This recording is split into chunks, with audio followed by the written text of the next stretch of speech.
আসসালামু আলাইকুম, কেমন আছেন সবাই? আমি জাইফা। যেহেতু আমি আমার প্রিভিয়াস ভিডিওতে the code of civil procedure 1908 decree নিয়ে ডিসকাসড করেছি অলরেডি, তাই আর ডিক্রির ব্রড ডেফিনেশনে যাব না। আজকের আলোচনার টপিক হলো ডিক্রির কাইন্ডস অফ কস্টস এবং ডিক্রিস ইন স্পেশাল কেসেস। প্রথমেই দেখা যাক কাইন্ডস অফ কস্টস। তো কস্টের ব্যাপারে যেটা বলা হয়েছে, the code of civil procedure 1908 provides for the following kinds of cost: general cost, compensatory cost, cost for causing delay, and miscellaneous costs. General cost defined করা হয়েছে section 35 of the CPC. General cost হলো সেই cost যেটা লিটিগেন্টস দ্বারা করা হয়, মানে মামলাকারী যারা মামলা করেছেন আর কি, তাদের দ্বারা করা হয় এবং যেটা কোর্টসের বিবেচনার উপর ডিপেন্ড করে। General rule is that losing পার্টিরা উইনিং পার্টিদের কস্ট প্রদান করবে, যেটা কোর্ট গ্রান্ট করে দিবে। এক কথা ইজিলি বলা যায়, এই অ্যামাউন্টটি মূলত অ্যাজ এ রেমেডি হিসেবে কনসিডার করা হবে। এটি উইনিং পার্টির জন্য কোনো পুরস্কার বা লুজিং পার্টির জন্য কোনো পানিশমেন্ট হিসেবে ট্রিট করা যাবে না। তারপর আছে compensatory cost. Generally compensatory defined as to make up something or to do something to correct a previous act, মানে প্রিভিয়াস কোনো অ্যাক্ট সংশোধন করা, মানে এগ্রিড পার্টিকে ক্ষতিপূরণ প্রদান করা, সেটা কোনো ড্যামেজেস বা রিওয়ার্ডের মাধ্যমেই হোক না কেন, কোর্ট যেটা উপযুক্ত মনে করে সেটাই। Compensatory cost defined in section 35A of CPC. Compensatory কস্টগুলো সেই ক্ষেত্রে গ্রান্ট করা হয় যেখানে আদার পার্টির ক্লেমসগুলো মিথ্যা বা বিরক্তিকর হয়ে থাকে। এ ধরনের কস্টগুলো দুইটি কন্ডিশনসে গ্রান্ট করা হয়। ফার্স্টলি, ক্লেমসটি অবশ্যই মিথ্যা হতে হবে, এবং সেকেন্ডলি, আদার পার্টিকে অবশ্যই অবজেকশন দিতে হবে যে ডিফেন্স সাইডের এই ক্লেমটি যে মিথ্যা বা বিরক্তিকর ছিল তা সম্পর্কে তার আগেই নলেজ ছিল।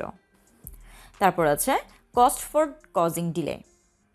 এই কস্টগুলো মূলত পার্টিজদের পক্ষ থেকে হওয়া ডিফল্টের কারণে দিতে হয়। লাইবেল থাকে পার্টিরা, যেমন কোর্টে লেটে অ্যাপিয়ার হওয়া, স্পেসিফাইড টাইমের মধ্যে রেকর্ড ডকুমেন্ট সাবমিট করতে না পারা, টাইম মতো কস্ট পে না করা, যেটার জন্য ফার্দার কস্ট পে করতে হয়। এগুলো এমন কস্ট যা পার্টিজদের মধ্যে কেয়ারলেসনেসের কারণে দেওয়া হয়। Cost for causing delay section 35B of সিপিসিতে ডিফাইন করা হয়েছে, and this section was introduced by the amendment act 1976। এতে বলা হয়েছে যে যেখানে একটি পার্টি এমন কোনো স্টেপ নেয়নি যেটা তার কোর্টের আন্ডারে থাকা উচিত ছিল, সেজন্যই ডেজিগনেটেড ডেটে কোর্টে অ্যাটেন্ডিংয়ের জন্য তাকে আদার পার্টিকে রিম্বার্স হিসেবে এমন কস্ট দিতে হবে। রিম্বার্স মানে হচ্ছে এখানে অর্থ পরিশোধ, যেটা পে ব্যাক বা রিফান্ড বলে আমরা চিনি বা ধরে নিতে পারি। Unless this cost are paid, plaintiff আর ডিফেন্ডেন্ট বোথ পার্টিকেই কিন্তু মামলায় আর প্রসিড করতে দেবে না কোর্ট, কারণ কোর্ট দ্বারা অর্ডার করা যার যার কস্ট তারা পে করেনি, যেটা পরিশোধ করার কথা ছিল। আর যদি কোনো কারণে কস্ট পে করতে আনএবল হয় party, then court can extend the time, তবে সেটা প্রুফ করতে হবে যে সার্কামস্টেন্সেসটা বিয়ন্ড হিজ কন্ট্রোলে ছিল। Miscellaneous cost. আর মিসেলেনিয়াস কস্টটা হলো লিটারাল সেন্সে মিসেলেনিয়াস টার্মটা কোনো স্পেসিফিক ক্যাটাগরিতে রাখা যায় না। মিসেলেনিয়াস কস্টটা ডিফাইন করা হয়েছে order 20A of CPC. This cost are also known as specific cost, এবং এগুলো গ্রান্ট করা হয় কিছু স্পেশাল সার্কামস্টেন্সেসের ক্ষেত্রে, যেটা রুল 1 অফ সিপিসিতে আছে। সেগুলো হলো expenditure on notices required to be issued under the law by parties, মানে পার্টিসদের জন্য যেসব নোটিস ইস্যু করা হয় সেগুলোর ক্ষেত্রে যে কস্টটা হয়ে থাকে। Expenditure incurred on typing, writing, printing etcetera on the pleadings, মানে প্লিডিংসের জন্য টাইপিং, রাইটিং, প্রিন্টিংয়ের জন্য যেসব খরচ হয় আর কি। Charges paid by parties for inspection of document, মানে ডকুমেন্ট ইন্সপেকশনের ক্ষেত্রে যে চার্জ দেওয়া হয়। Expenditure on witnesses even though not summoned to the court, মানে কোর্ট তলব না করা হলেও উইটনেসের ক্ষেত্রে যে খরচটা দিতে হয় সেটা। In case of appeals, expenses incurred by parties for obtaining any copies of the pleadings, judgment, decree, etc. মানে অ্যাপিলের ক্ষেত্রে প্লিডিংস, জাজমেন্ট বা ডিক্রি এসবের কোনো কপিস পাওয়ার জন্য পার্টিসদের যে খরচ হয়, এখন আপনি কপিস চাবেন, খরচ তো আপনাকে দিতেই হবে, সেই কস্টগুলো। তো এই গেল কাইন্ডস অফ কস্ট। এখন দেখব ডিক্রিজ ইন স্পেশাল কেসেস।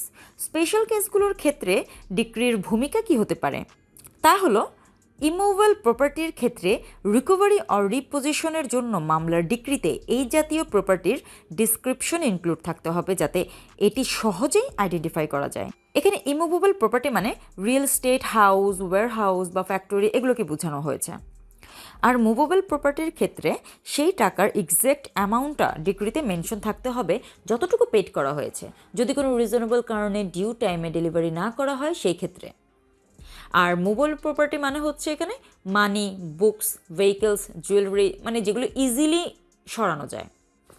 তারপর আছে পেমেন্ট অফ মানির ক্ষেত্রে একটি ডিক্রিতে কোর্ট অর্ডার দিতে পারে যে the amount mentioned in the decree shall be postponed which is delayed to a further date or made by installments with or without interest in a suit for recovery or repossession of immovable property।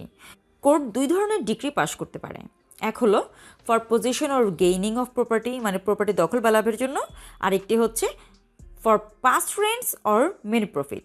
এখানে many profit তো আমরা লতে পড়ে এসেছি। এখানে many profit মানে হচ্ছে একটি স্টেটের মুনাফা, মানে বাড়ি থেকে পাওয়া যে প্রফিটটা যা একজন ভাড়াটিয়া অন্যায়ভাবে দখল করে, এবং এটি ল্যান্ডলর্ড মানে বাড়িওয়ালা দ্বারা অবশ্যই কিন্তু পুনরুদ্ধারযোগ্য। আর এই ইনকোয়ারির ফলাফল অনুযায়ী রেন্ট বা মেনি প্রফিটের ক্ষেত্রে এটি ফাইনাল ডিক্রি বলে বিবেচিত হবে। তারপর আছে according to rule 12A of CPC states that a decree for specific performance of a contract for sale or lease of a immovable property, যেটাকে আমরা রিয়েল এস্টেট হিসেবেও চিনি, তা নির্দিষ্ট সময়ের মধ্যে অর্থের পরিমাণ বা আদার সাম তার নির্দিষ্ট করবে যেটা ক্রেতা বা ইজারাদার দ্বারা পেড করা হয়েছিল। According to rule 13 of CPC states that final decree pass করা হবে প্রিলিমিনারি ইনকোয়ারির রেজাল্টের উপর ভিত্তি করে। দ্যাট ইজ মুভেবল বা ইমুভেবল যে কোনো প্রপার্টির অ্যাকাউন্টের জন্য একটি মামলায় এবং কোর্টের ডিক্রির আন্ডারে তার যথাযথ অ্যাডমিনিস্ট্রেশনের জন্য একটি ফাইনাল ডিক্রি পাস করার আগে কোর্টকে একটি প্রিলিমিনারি ডিক্রি প্রথমে পাস করে নিতে হবে যাতে হিসাব নেওয়া এবং ইনকোয়ারিজ করা হবে। পার্টনারশিপ ডিসলভ করার বা পার্টনারশিপ অ্যাকাউন্ট নেয়ার মামলার ক্ষেত্রে কোর্ট একটি প্রিলিমিনারি ডিক্রি পাস করবে বিফোর পাসিং এ ফাইনাল ডিক্রি, যেখানে অল পার্টিসদের সমস্ত শেয়ার্স ডিক্লেয়ার করবে এবং একটি পার্টিকুলার ডে ফিক্স করবে যেখানে পার্টনারশিপ ডিসলভ করা হবে এবং অ্যাকাউন্টসগুলোও নেয়ার নির্দেশনা দেওয়া হবে। আচ্ছা, যদি একজন প্রিন্সিপাল পারসন এবং এজেন্টের মধ্যে অ্যাকাউন্টের জন্য মামলা হলে সেই ক্ষেত্রে কোর্ট অ্যাজ ওয়েল একটি প্রিলিমিনারি ডিক্রি পাস করবে বিফোর পাসিং এ ফাইনাল ডিক্রি, এই ডিরেকশনের মাধ্যমে যে অ্যাকাউন্টগুলো এবং আর কোনো স্পেশাল ডিরেকশন থাকলে সেগুলোরও নির্দেশনা দেবে।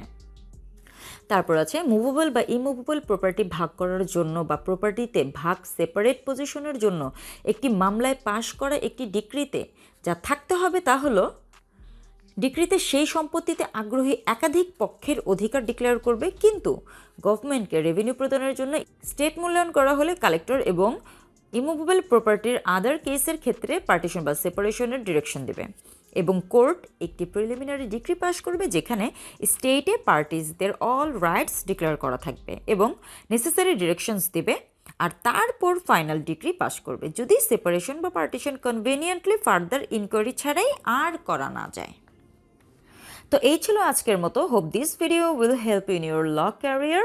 ভিডিওটি ভালো লাগলে অবশ্যই লাইক অ্যান্ড সাবস্ক্রাইব করুন and hit the bell icon for new update. Till then, আল্লাহ হাফিজ।